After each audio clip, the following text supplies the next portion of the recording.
Hi guys, greetings, welcome to my channel जिसका नाम है इन शॉर्ट मैरिटाइम। और आज हम एक बहुत इंपॉर्टेंट टॉपिक पे बात करने जा रहे हैं, वो है IMU CT 2023 सब्सिक्वेंटली जो अगला IMU CT एग्जाम आने वाला है। So right now this video is being made in the month of December, जनवरी के आसपास का टाइम है, अभी दिसंबर है मतलब। तो I am just expecting that most of you would be preparing for your boards exams, but some of you would be in class 11th, some of you would have taken a drop year. तो आज इस video में overall cover up करेंगे कि IMU CT 2023 crack करने के लिए क्या क्या स्ट्रैटेजीज होनी चाहिए, किन किन चीज़ों पे you need to focus upon. And I firmly believe कि अगर आप किसी भी एग्जाम के लिए जल्दी प्रिपेयर करना शुरू कर दो, या यू वेक अप अर्ली, आप जागरूक हो जाओ या एक्नॉलेज करो आप इस चीज़ को कि एग्जाम आने वाला है।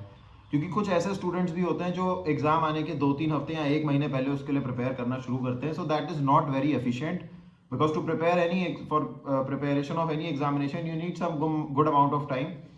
So again, I welcome you all to this video. Now I just hope that all of you know what IMU CT is all about.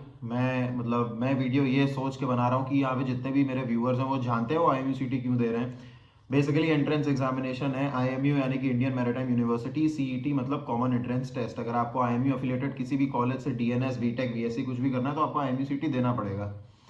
So without further waiting, I would suggest you kindly subscribe to my channel on YouTube and मेरा यहाँ पे in short maritime करके जो Instagram channel है, अगर आप उसको already follow करते हो वेल एंड गुड, अगर आप नहीं फॉलो करते हो उसको जा करके देखो। वहाँ पे बहुत सारे ऐसे बैचेस हैं। अगर आप इंटरव्यू के लिए प्रिपेयर कर रहे हो, if you are preparing for your written exam, sponsorship exam के लिए, IMU CT के लिए प्रिपेयर कर रहे हो, so they will help you and they are extremely affordable and they do not take a lot of time. Now, first point that we are going to discuss in this video are the points to remember before you start your IMU CT preparation. So first point is there is no specified cutoff. मुझे बहुत सारे DMs आते हैं, उसमें बच्चे पूछते हैं sir कितना कट ऑफ है IMU CT का इस बार, या कितने हम मार्क्स ले आए, कितनी रैंक ले आए। ऐसा कुछ भी स्पेसिफाइड नहीं है and rank is always relative.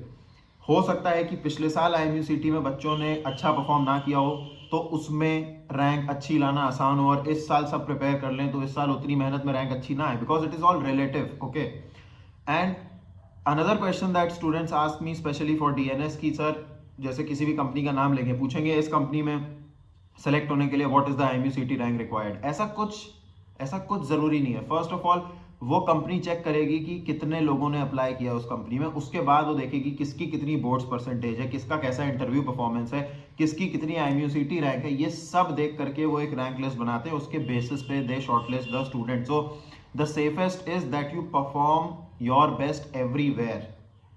if you are starting a preparation of IMU CT, prepare for rank 1. it is as simple as that. ठीक है। अब बहुत बच्चे ये पूछ सकते हैं, यहाँ मैं इन्फॉर्म करना चाहूँगा, अगर आप बोर्ड्स का एक स्टूडेंट हो and you are capable of bringing around 80% in boards, मतलब PCM with your optional subject, तो अगर आपके 80% जितने बोर्ड्स में एग्जाम मार्क्स आ रहे हैं तो आपका IMU CT ईजी ही होगा, अच्छा ही होगा। ठीक है, ऐसा नहीं है कि अगर किसी के कम मार्क्स आ रहे हैं बोर्ड्स में, अगर कोई 70% 65% वाला स्टूडेंट है तो उसका अच्छा नहीं जाएगा, but 80% I would say is a safest मतलब जगह है, क्योंकि IMU CT is not a very tough exam. Okay, it is not a very tough exam.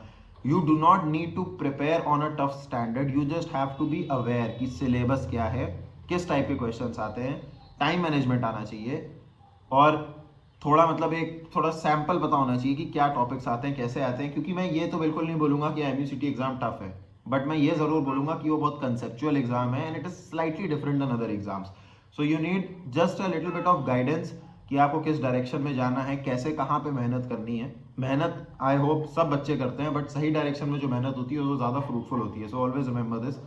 Now my third point is do not compromise on your boards percentage, because boards percentage also plays a very critical role in your selection in any company or any course. board percentage बहुत important है, उसको बिल्कुल भी compromise मत करना।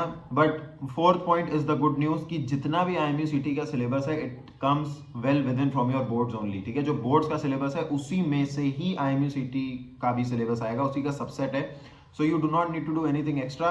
Now on my channel on Instagram in short maritime, यहाँ पे मैं बैचेस होस्ट करता हूँ IMU CT exam, sponsorship exam और इंटरव्यूज के लिए। सो अगर आपको गाइडेंस की जरूरत है, I would say that is the best place, because it is extremely affordable.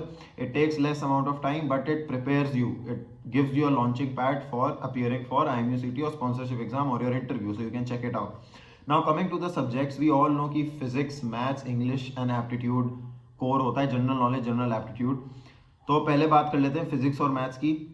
First and foremost is stick to the basic concept, ठीक है। बेसिक कंसेप्ट करना मत भूलना। जितने भी लॉज हो गए फिजिक्स में, जैसे कि Boyle's law, Charles law, Gay-Lussac's law, Ohm's law, ये सब जितने भी लॉज हैं ये सब पूछते हैं बहुत ज़्यादा, तो वो कंसेप्ट पता होने चाहिए। You should know the basic difference between alternating current, direct current, एक डायोड क्या होता है। These are the basic things that you should know.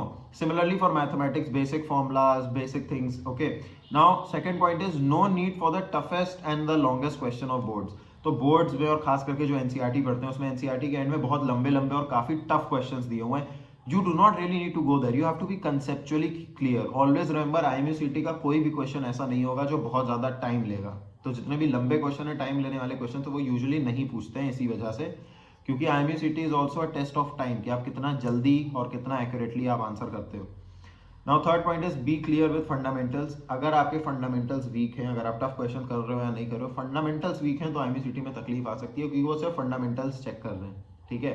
And this directly transfers to a good marine officer, चाहे डेको या इंजन, उनके concept और उनके फंडामेंट्स क्लियर होते हैं, ठीक है। So next is important laws and formulas. ये मैंने बता दिया आपको, ये you have to be clear with it, you have to be extremely thorough with it. Now coming to English, there are topics like parts of speech, idioms, phrases, tenses, okay, ये सब जो भी होता है, फ्रेजल वर्ब्स, ये सब बहुत ज़्यादा पूछते हैं। अब इसमें मैं कैसे डिटेल बताऊं, अगेन जो मेरा बैच है उसमें हम इंग्लिश भी कवर करते हैं, ये सब बताते हैं किस टाइप के क्वेश्चंस कहाँ से आते हैं, so you can check it out. Now last point of the video is your general aptitude and general knowledge. So general aptitude तो एक ऐसी चीज़ है जो मैं बोलूंगा कि हर एक बच्चे को, वो चाहे जिस भी क्लास में हो, 5th में, 6th में, 7th में, जिस भी छोटी सी भी क्लास में हो, you should take some time out from your week to prepare for your aptitude, because aptitude is something that you can never run away from. आप किसी भी competitive एग्जाम में जाओगे, एप्टीट्यूड बहुत ज़्यादा पूछा जाता है।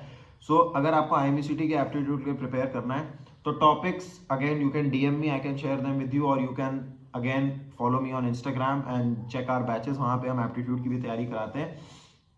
बट एक रूटीन बना लो, एक रूटीन बना लो कि आपको रोज 2 घंटे मिनिमम, मतलब सॉरी, हर हफ्ते 2 घंटे मिनिमम एप्टीट्यूड को देने ही देने हैं। उसमें ऑड मैन आउट हो गया, या हाइट एंड डिस्टेंस के क्वेश्चंस हो गए, और एब्स्ट्रैक्ट रीजनिंग हो गई, मैकेनिकल रीजनिंग हो गई, ये सब कुछ इंपॉर्टेंट चीज़ें हैं that you have to be thorough with on a daily basis. Last is general knowledge.